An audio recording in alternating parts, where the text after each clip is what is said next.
Hello and welcome to another episode of the Dendrite Podcast with Farnam and Saeed. This is a conversation with Dr. Jérémie Lefebvre. He's an associate professor in the Department of Biology and Neuroscience at the University of Ottawa and a key member of a Computational Neuroscience program and a researcher affiliated with Krembil Research Institute.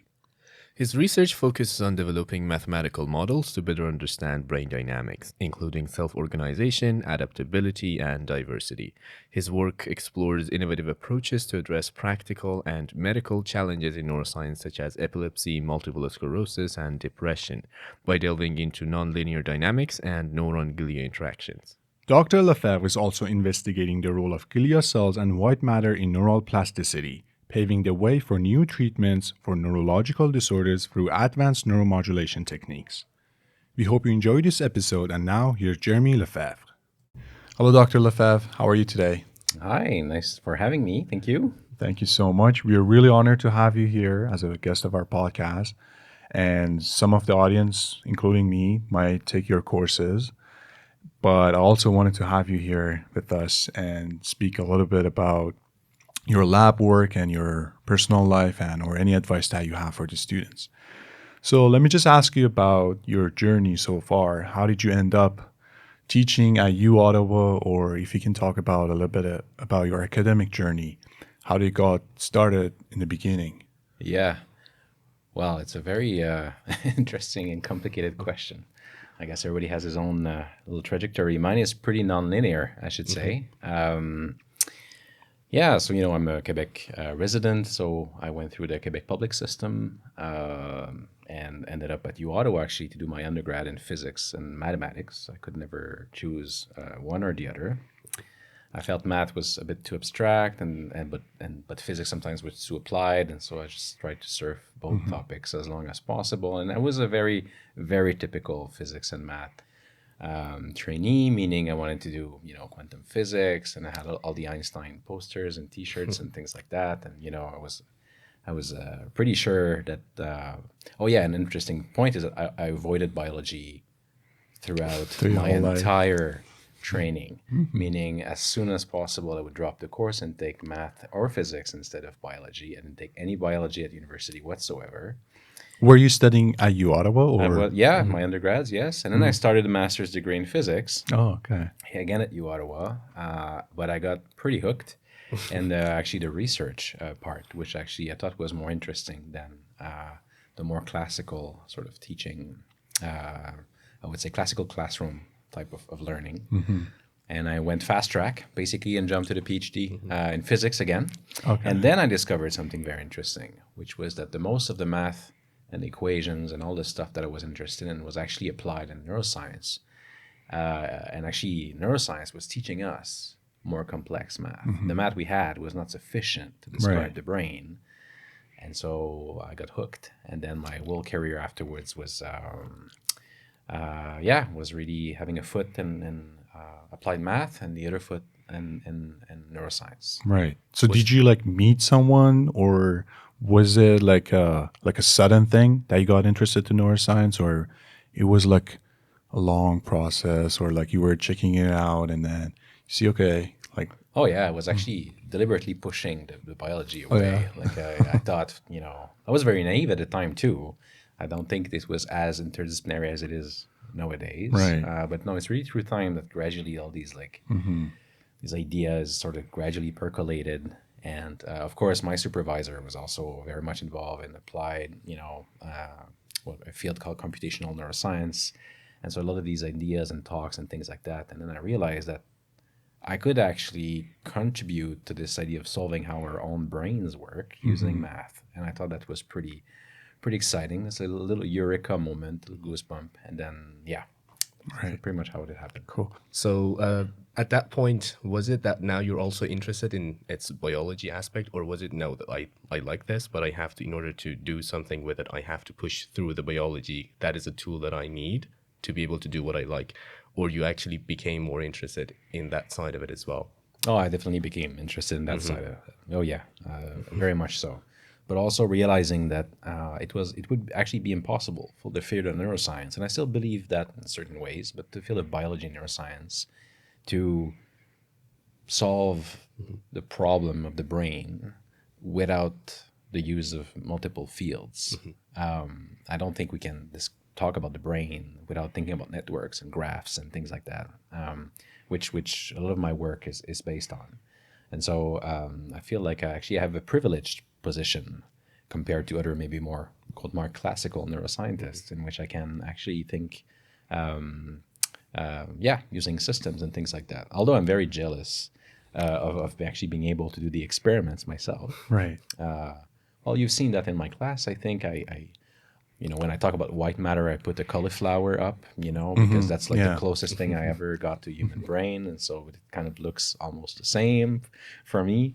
But I don't know if that answers your question. Yeah, absolutely. Do you think it's better for anyone who's interested in neuroscience, do you think it's better to specialize in one, not a specific, but one generally specific side of it, and then expose themselves to other parts of it, or try to just get a hand of every pieces here and there as they're moving forward? Like, is the specificity helps, or how different it is? Well, let me put it this way. Like, for example, us as an undergrad, I think for us, actually, it's the opposite. We like the biology aspect more and not the math. Maybe Saeed does like math, but I don't mind math, but I'm more interested into the biology aspect of it. Yeah. But as you said, it's necessary to have both. Like earlier, we speak with Dr. Nod, and he mentioned having a great background in physics and math really comes handy, especially when you look at the computational neuroscience and stuff like that. So do we have to like push ourselves to be able to like learn those type of fields, or we just have to wait until we become interested? I think the field is large enough that there's a place for everyone. If you're passionate about it, you should do what actually makes you have those goosebumps, right? You have to be fascinated by what you're doing. You want to do experiments, or you want to be in the hospital, or you want to be in the clinics. Do what inspires you. That being said, I think it's important to, at some point in your path, just like I had to be exposed to the neuroscience at some point to just know the hard facts of how the brain is wired. It's not I had to face the reality and look at the data. I think in the same way, people that are interested in neuroscience should dedicate a bit of time to learn some of the tools. I'm not expecting everyone to love differential equations, and things like that, but to have an exposure to these quantitative methods so that they can actually use that. Know what it is. Well, it's just getting yourself, it's a better intellectual tool also for many of the questions that are asked in neuroscience that are more prone to be solved by these type of methods, as opposed to the data itself won't be able alone to solve the problem, I think. So, eventually, I would encourage you to, whether through a grad course, for instance, or through a computational biology course, for instance, I think might prove very handy. So I'm actually taking your coding course next semester, and I'll look forward into it. For those of you who are watching us or hearing us today, make sure to check out Dr. Lefebvre's course. He teaches the BIM 4350, I think. That's the course code. That's in Systems Neuro. System of It's Neuro. a Bio 3360. And the other one is the coding class. And you sort of answered this question earlier when you were mentioning now that when you started doing research and, well, not the contrast, but the difference between that and the classic teaching at that. But what is your experience with teaching and then researching? Which one do you prefer more? Or if you like both of them, what don't you like in each part of it? So that's a difficult question because when you're in grad school and also afterwards you're trying to get a position, you're told that you have to do research all the time. So you dedicate all your energy, all your time to have those papers out and do the research. And teaching is just that thing, that you don't really pay attention to. And then you sit at some point, and when you made it to a faculty position, now you have to teach a lot. So at first, I have to say there's a bit of a friction there, because I sort of lost the interest and the meaning of teaching. And now I have to say, after a few years, my interest though for research and teaching have sort of shifted a bit. I leave my classes usually smiling and feeling revigorated through the interactions I have with the students, because there's a lot of research that is done, especially in my field, I would say, which is done alone. which is done, alone with my thoughts, either at home or in the lab, writing. But there's something deeply important I find with the interaction with the students, where you really have to grasp the concepts themselves. You get feedback. Yeah, so I usually take teaching as a very nice sort of excursion away from research, and a very healthy one. And also, I think I managed to, my research actually helps me in my courses a lot. I talk a lot about stuff that I'm excited about, and I think that shows. And students actually are excited too. So there's some contagion there, which I Yeah. think makes it just more fun for everyone. Yeah, most of the time it shows when a professor is actually interested in teaching the course. We can see even through the smallest, like how the slides are set up, how he or she is speaking. And even if it's difficult, we're like suffering through the course, but we are well, pushed through yeah, it and like yeah. it. Yeah. So, No, I gotta be honest with you. I've been in his class, and he's a great prof. So Thank you so much. shout That's out to very you kind. for doing a great job of not only be able to like explain things in an easy way, but I mean neuroscience is interesting itself. But when you also have somebody explaining it, and you get, especially I remember you talking about myelination and plasticity and all that, Yeah, and that's hard not to be you excited were about high that. up that, yeah. So yeah, Well, that's that's awesome. great. Thank you so much. That's great. No, I think, yeah, especially, after the pandemic as well, where that interaction sort of vanished. I was, I got in Ottawa in the midst of the pandemic. Oh. I had most of my early courses were completely, online, hybrid, I would say even asynchronous. So I didn't interact with students so much. And then the research, I would say, felt like a preferable option, when I was waking up in the morning. But no, now that we're all here, I'm like, no, that's actually pretty fun. Cool. Have you ever studied abroad, or do you recommend it? I've definitely studied abroad. I spent many years in Switzerland, actually. I did 2 postdocs there. I did one in Lausanne. I did one in Geneva. And I already had a small family at that time, so I left with all my family to live for these few years in Europe. Oh. And I still miss it to this day. Yes. sure. So I think it's absolutely something you have to do. At some point in your academic journey to go abroad and see how people think differently, Right. and enrich your experience. I think for some people it might be a challenge because they need a social ecosystem to support them through Yeah. these, like, the hardship of going through university. So there's a set of skills, I think, and things that you have to do to make sure that you're surrounded and not Right. alone, because I see that often as a challenge. But yeah, this is absolutely something that Does it matter like where you choose to go? Like especially if you want like you want to learn more about neuroscience. Is there a specific country or area that has like a really I mean about the US institute and the probably would be the professor first allows. option, but I don't know, how is it like, is it better to study in Europe or Well, I think it's not really the geography, but what the people, like, where the people are, right? Is you're interested in a particular field, and you have leaders in that field. You know where their universities will be, and then you can look around and see. Well, if I want to learn, for instance, about myelin, just pick a random topic like that. Yeah. There's very cool people at Stanford that are doing that right now. So I might just look at in their work and see whether they have positions there or something like that.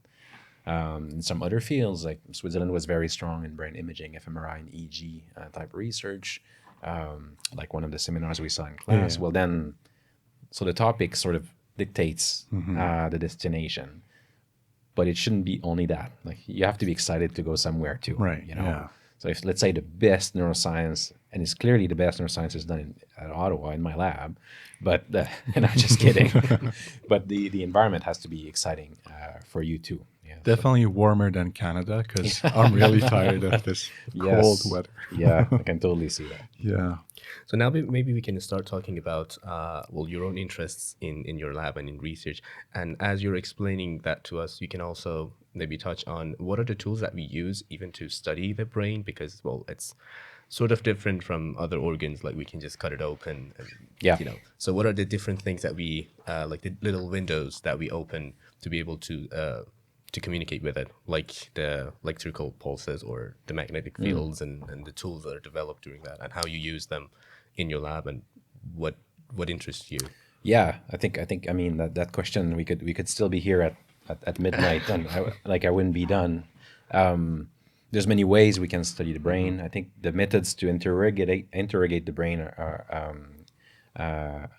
really influence the type of answers you can get. I know it sounds like a very general comment, but it depends what you can do in animals versus what you can do in humans and clinical populations. They're completely different sets of tools and skills that are needed to do these things, right? So the type of questions you get are constrained by the methods that you use to interrogate the system. So we can think of intracellular recordings or extracellular recordings, some things that are more invasive, typically done in animal work, versus something non-invasive with humans. So it is very different. In my lab, I am trying to incorporate both of these data sets, if you like, to create models of the brain, of neural circuits, to see how they break down in disease and answer different questions. But the data sets we get sometimes are action potentials from neurons in rat brains that are anesthetized, let's say.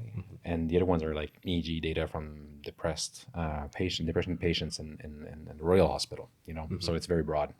Yeah.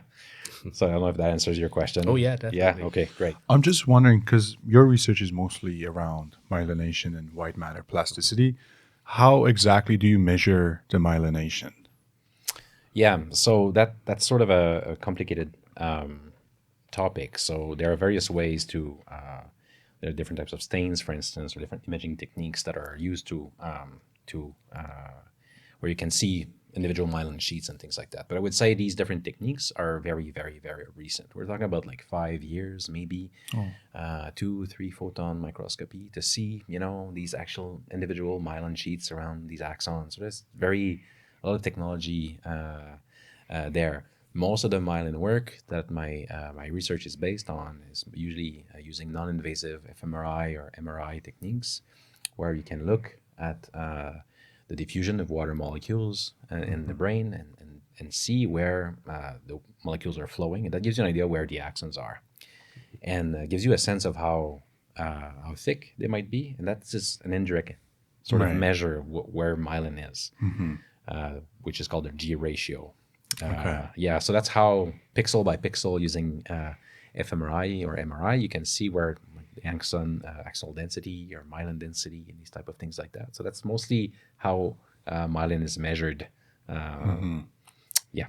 Cool. And you're doing that with MEG again, so it would be measuring it would be relating to the oxygen, I guess, like with the blood flow and the magnetic aspects of that as well. So the fMRI would give you an idea of where is the metabolic demands in the brain, so the BOLD, right? So it's like a blood flow, metabolic demands in real time, if you like, which system is being active at one particular moment. But MRI would be used to dictate more the structure of the brain. So where would myelin be located, for instance, and how maybe these two things relate to each other? Like, does the amount of myelin influences the activity of a particular set of nodes or something like that? Yeah. So what is it that myelination does exactly? Why do we have this myelin sheets, and when is it in its peak or it's not? Yeah, I would say historically myelin was seen as the name of the field is called neuroscience. So we have like a strong bias for neurons that are the guys that are doing the thing, and the rest was like glial cells, which are thought to be support cells, right? And there's some truth in that for sure, but some truth, yes. But myelin is thought, in a more traditional sense, to be seen as the structural sort of. It's formed by glial cells called oligodendrocytes, okay, which will form these concentric layers of what we call myelin, which are forms of lipids and proteins around axonal membranes, and this will enable what we call saltatory conduction. So the action potential, instead of traveling through the regular sort of approach where we have this depolarization of the membrane, would be allowed to diffuse very, very rapidly underneath where the myelin sheet is, and this will speed up the propagation of the action potential. So we just bypass the channels underneath the myelin sheet and just it separates the distance between where the ions are and where the intra and extracellular ions are. There's far less ion channels as well, so the propagation is much, much faster, almost as if it was jumping from one node of Ranvier to the next, where we have this idea of a jump. It's not a jump, it's like so fast that you think it's a jump. So it increases the speed of propagation of the action potentials, but it's also doing other things such as metabolic support, structural support. So, it's not only increasing the conduction velocity that we called of the action potential, but also contributing to the support and structural support to the axons. Yes. What really fascinates me is that sometimes you need to have myelin to be able to, like, as you said, do all that work, but it's also necessary to not have the myelin sometimes. It's necessary to not do the work and just leave the axon by itself. So I'm just wondering how learning is involved in that, and why do we have demyelination, and where does demyelination is beneficial for us? Yeah, there's a lot to unpack in that question. We'll try to make it short. So we talked about this idea of myelin being necessary to speed up nerve impulses as they propagate along axons. In the brain, we have various various distances, if you'd like. You have some very short axons. You don't really need myelin there, but you have very long ones up to a meter, right? When you go through the periphery, you need those Schwann cells to myelinate so that we can actually respond quickly, right? So this difference in terms of the amount of myelin that is present really guides how fast the action potential is going, but also the time it takes to reach its destination, right? Yeah. That's why I make the analogy sometimes of traffic, because the faster you go, of course, the faster you get to your destination, so the shorter time it takes. But sometimes, depending on the speed at which you're allowed to travel, sometimes it's better to do detour. So the longer the distance you take will be actually faster way to get to your destination. We all had the experience if you're driving or commuting in a city. That's a common analogy for you. It's the same for the brain. Certain axons are very long but very myelinated, and so they end up being faster than shorter ones that are not myelinated. And so this creates an interesting sort of concept as to like which axon should be myelinated and why, to make sense of the inputs these cells are processing. So learning in that context comes from this change in myelin structure. So this is a very recent result. We're talking about 10 years roughly, where we meaning researchers in the field, have discovered that the amount of myelin along axons is actually changing in time. So we knew it was changing during adolescence and early childhood and declining when you get old like me. but it was mostly thought to be mostly stable after that. But now it seems that the more action potentials are propagating along axons, the more myelin is formed. And the reverse is true. Like you just said, if there's little or very few, like less activity along an axon, that this myelin will retract. And so there's something about there seems to be an important role played by these oligodendrocytes, these myelinating oligodendrocytes, to speed up specific axons, like speeding up specific streets in a city, if you like, to preserve overall brain traffic stable. We're trying to figure out why and how this works. But yeah, the results come from usually MRI studies where they ask individuals to learn how to juggle. So they measured, their MRI before, MRI after, and they compared, and you could see that, well, there's way more myelin in the motor system now.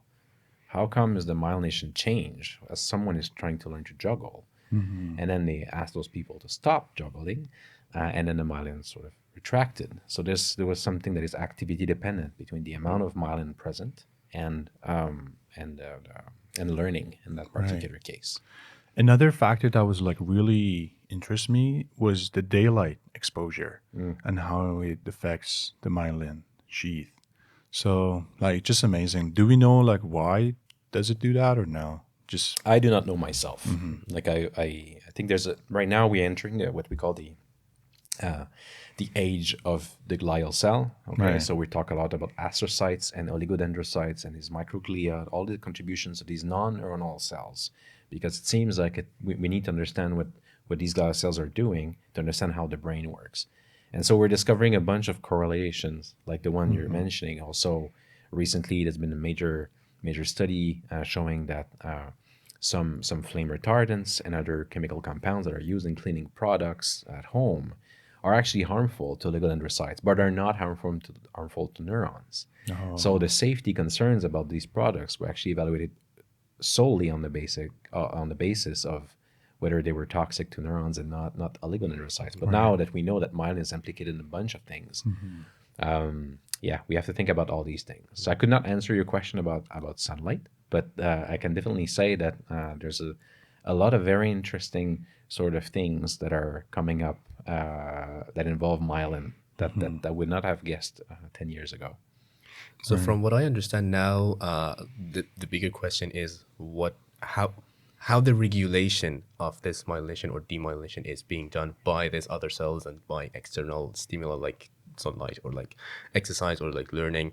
So how do we approach these questions? How do we hypothesize? How do we like or come up with experiments to understand what triggers the regulation, how the regulation is done by different cells, who's in charge, who's not in charge. Yeah, All these I mean, different these are all questions. fantastic questions. I wish I had answers for you. This is very, very new. The actual dialogue, so the cues that are meaningful for oligodendrocytes to know where to myelinate, how much, are basically not known.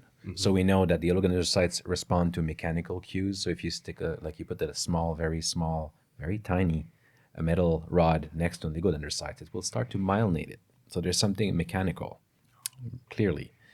But there's also other biomolecular sort of signals as well. You know, we know that axons that display a lot of extracellular potassium, which are also a byproduct of the depolarization of the axon, will have a tendency to myelinate more, right? So there's a lot of things like that, indications of things that could be involved in that dialogue between the axon and the oligodendrocytes that are forming myelin. But this is terra incognita right now. We know very little. So I'm collaborating with groups that are pushing those questions actively and also pushing an agenda that would be more therapeutic or clinical. So even if we don't really know what dialogue, what signals or what language is being used between the axon and the oligodendrocytes, could we still think of finding ways to alleviate this or stop this demyelination or slow down demyelination in multiple sclerosis, for instance? Even if we don't know, could we do something to remyelinate? There's a lot of things we know that remyelinate. Exercise, cognitive exercise, if you'd like to think it this way, right? So basically, cognitive demands, novelty, staying active, all these things are pro-myelinating. But there's also indications that we could stimulate the brain non-invasively using electromagnetic fields to remyelinate as well. But we could still do all these things without knowing exactly what is the signal being sent that guides, all this sort of complicated interplay between axon and glia. So you're saying, would there be a possibility for one day? So like nowadays, we just use these brain imaging, brain stimulation for brain disorders mostly. But would there be a day to just have those on healthy people and make them smarter, or in a sense, increasing their myelin sheath and at a point? For sure, I think there's definitely an interest for that. We can think of cognitive enhancement or like basically neuroprosthetics, if you'd like to improve cognition yes. So I think the interest is there. I think right now it's a bit harder to defend this agenda. For instance, I was at a conference many years ago, and I was presenting on brain stimulation, which was at the core of my research program at the time. And I had these guys from DARPA show up because they're building helmets for soldiers, and they want to use brain stimulation in those helmets that would keep the soldiers awake longer and more. And that's not an agenda that I am interested in. I prefer to focus on how we can use these techniques to treat patients. Right. And yeah, so I'm a bit refractory. Let's put it this way. I'm sure it's going to be part of the agenda at some point. But I think there's a lot of very simple things we can do to get smarter, which is like move, Right. and read, and that should already help. Yeah. Cool. Do you do anything related to that? Because you worked at Krembil Institute. Maybe a little bit talk about what do you do there and what is its significance to neuroscience research? Yeah, so I'm still affiliated with the Krembil Brain Institute. I worked there for 5 years. I was running my lab there for 5 years before moving to Ottawa, but I kept an affiliation there. it's a very different environment than the university. So there, PIs or faculty members don't teach, right? We just do research 100% of the time. Right. And you are in a hospital. So it's kind of exciting in a way because and especially for me, I would say I was a very theoretical neuroscientist, but then I was actually walking in the hospital halls and seeing people that would require care.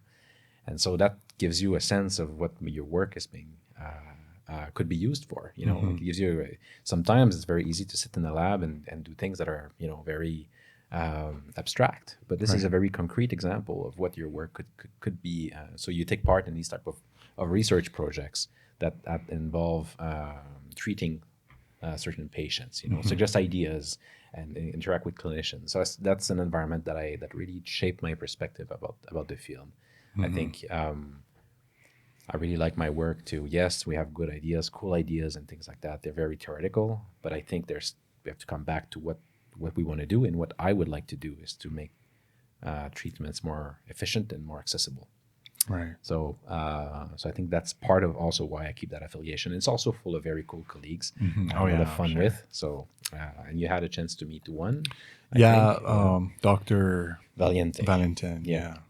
No, he was great. Yeah. So we still collaborate on many projects together. There's a few others as well. So Cool. So talking a bit about research, how do we attempt to make the two sides of, well, let's say the computational part and all the data that we get from like the electrical data, the magnetic data, and the other side of it, the pharmacology, with molecules. And now we're like, I don't know, serotonin circuitry. And how do we make the crosstalk between the two?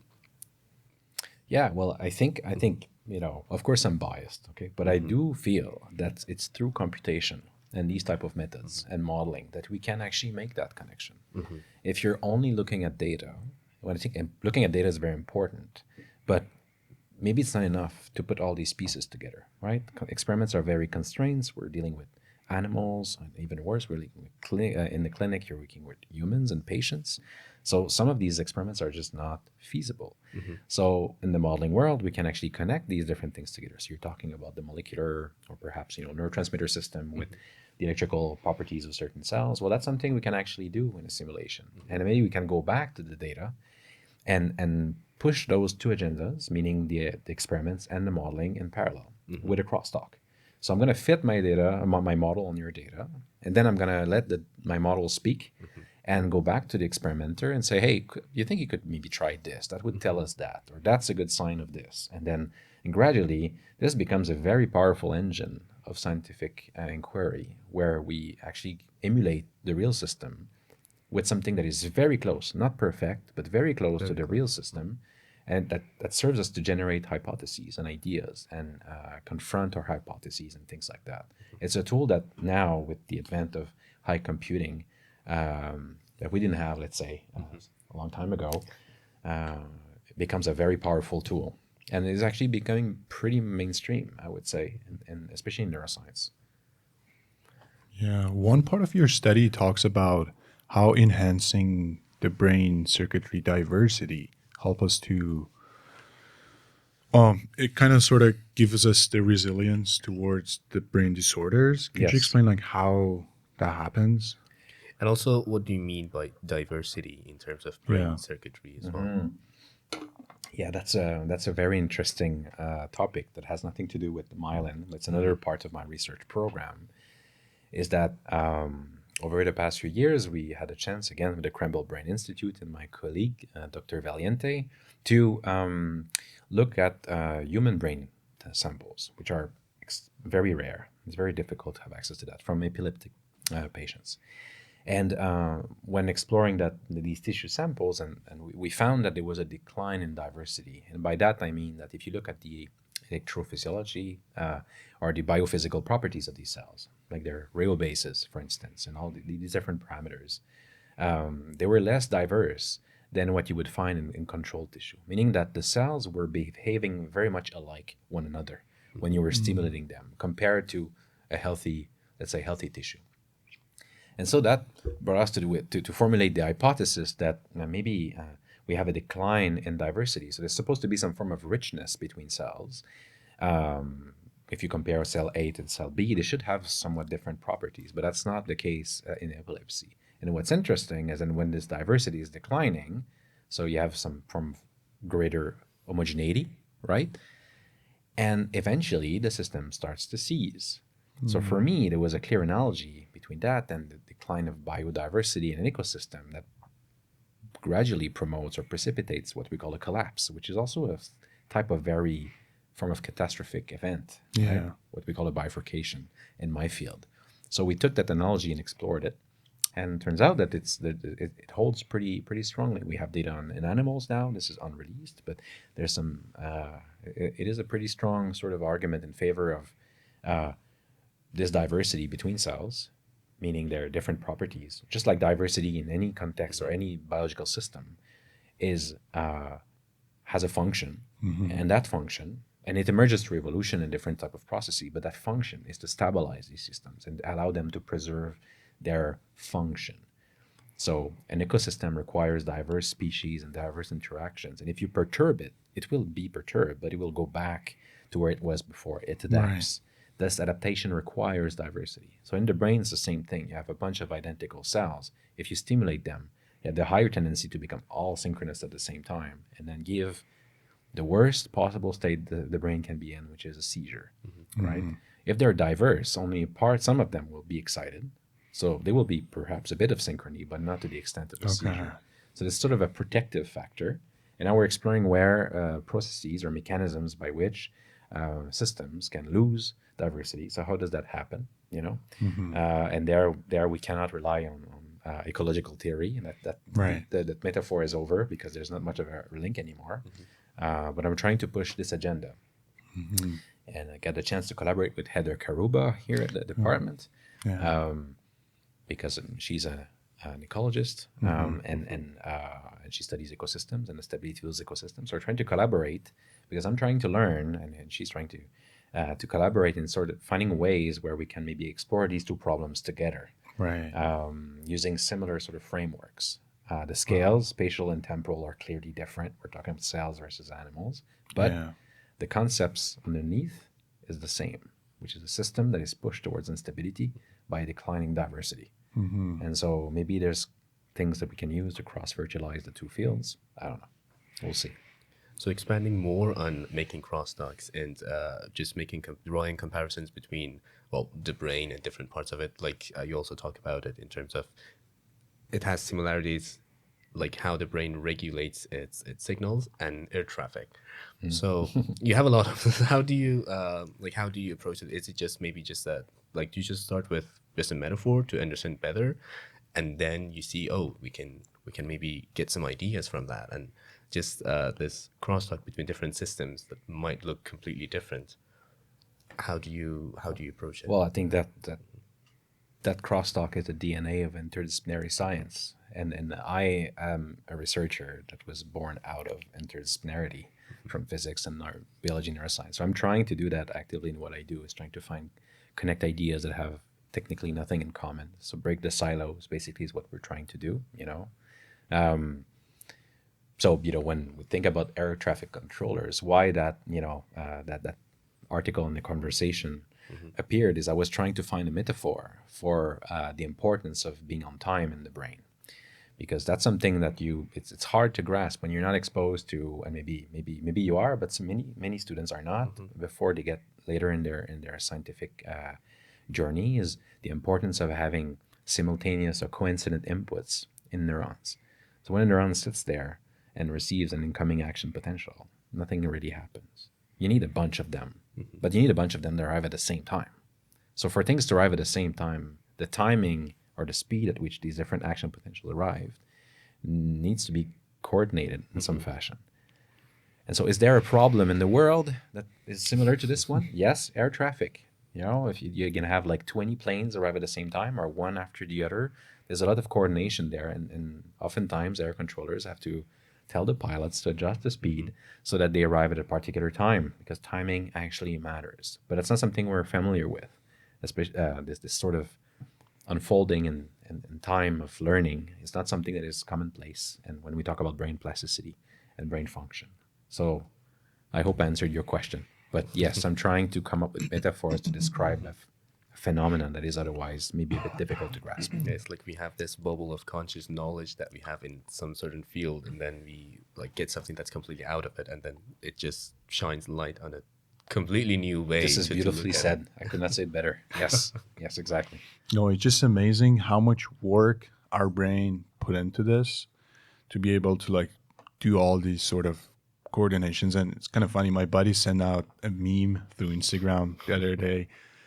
It was saying whenever you feel depressed or whenever you feel down, just think about the cells that are really trying hard to do all those kind of reactions, myelination, demyelination in your brain, Yeah. just to be able to like function normally.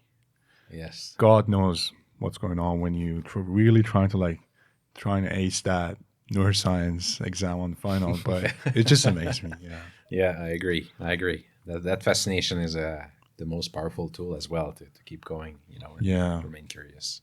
Yes. Let me just switch the gears a little bit now and talk about when you were in your undergrad years. What sort of advice would you give yourself if you go back to those years, and what would you do differently or maybe do more? Well, in retrospect, I think I would like to go back and slap myself, behind the head and say, wake up, diversify.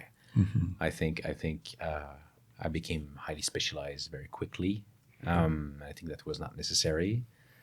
I think I could have taken a bit more my time to not to take everything so seriously. Right.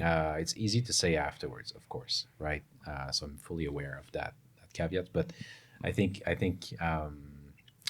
should have just taken a bit more my time and enjoyed the process a bit more. I think I was so eager to get to the next stage that I don't think I paid attention to the pleasure Yeah. that comes with learning these different things and taking the time to think, which I don't have that much time anymore, sadly.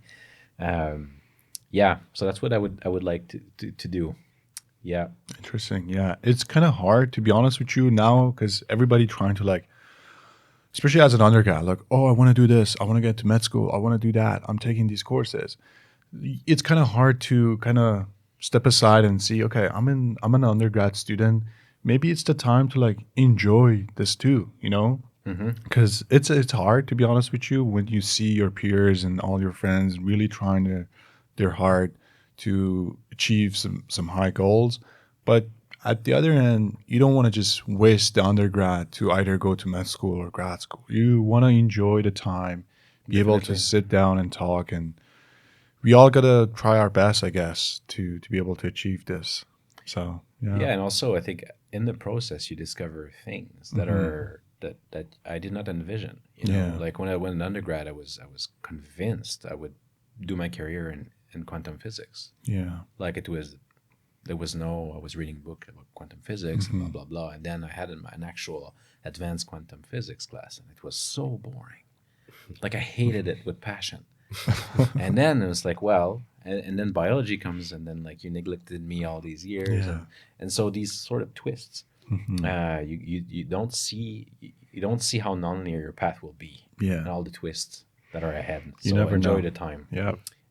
Having a plan B is sometimes out of the question, right? It's just like, well, this is for losers, or I don't know how to exactly say it, but no, it's actually like a very human way of looking at, and respectful way to look at time and how time unfolds.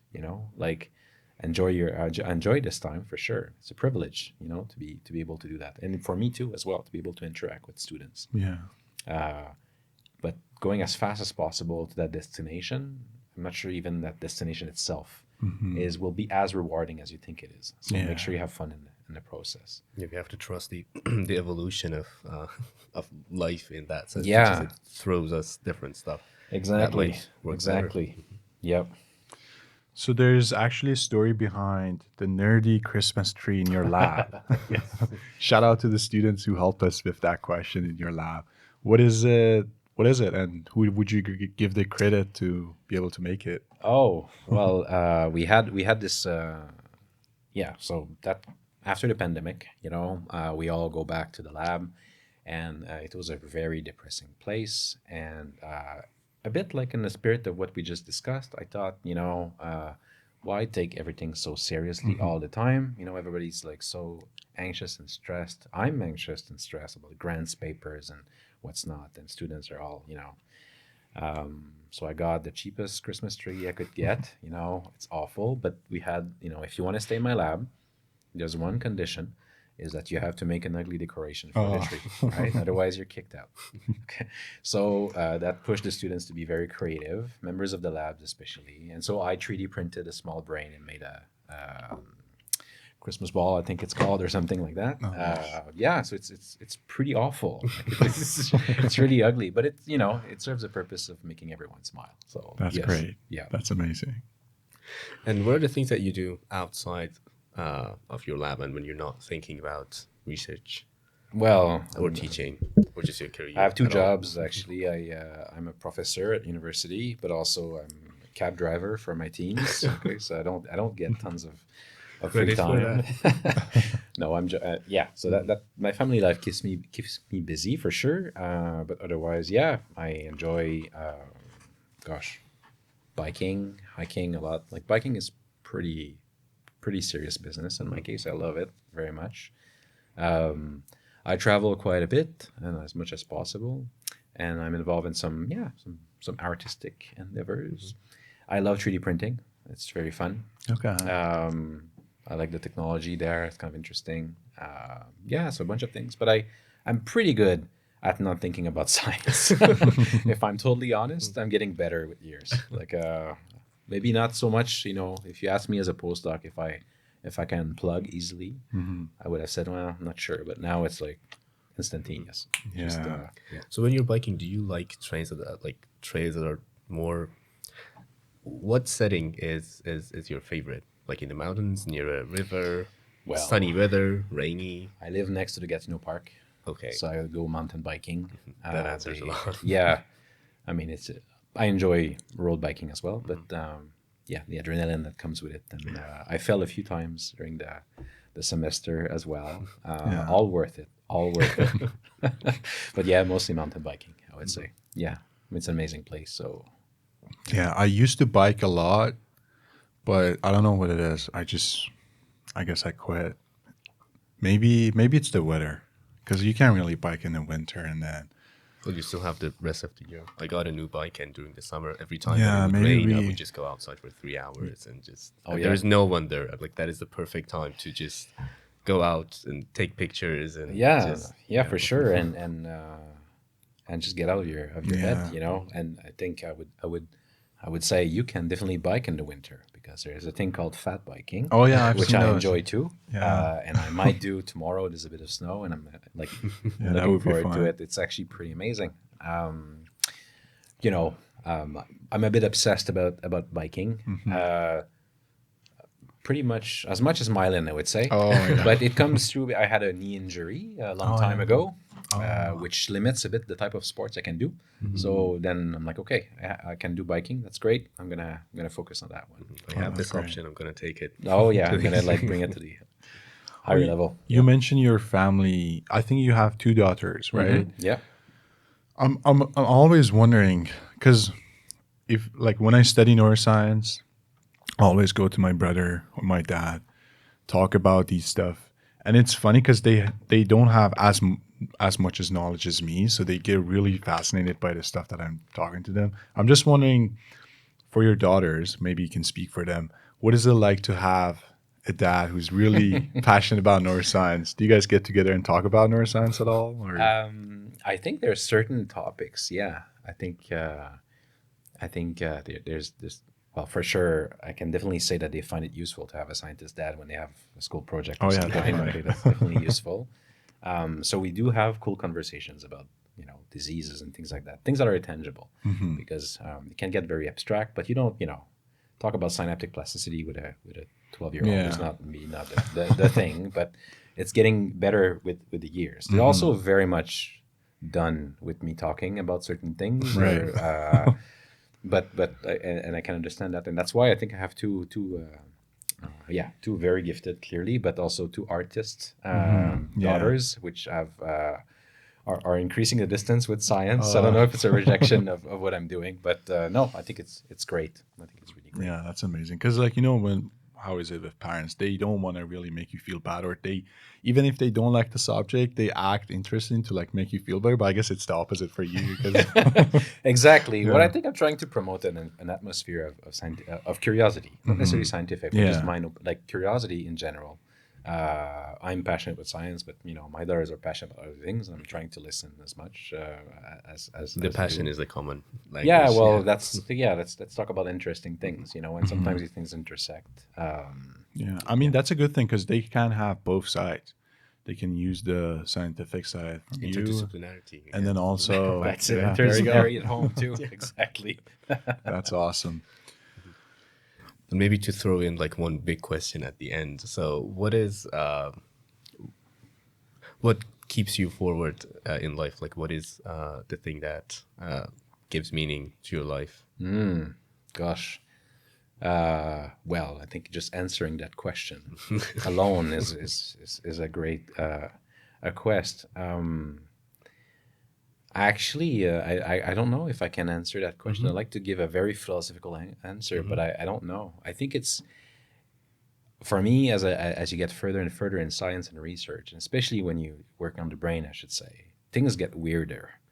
When you get to understand a bit what's under the hood and how complicated it is, the more I realize, the less I know. Actually, the more things we discover, and there's certain basic things that the brain is doing every minute, that we still don't understand fully, and if I can't even write them down in math, yeah. Yeah, So that's very humbling.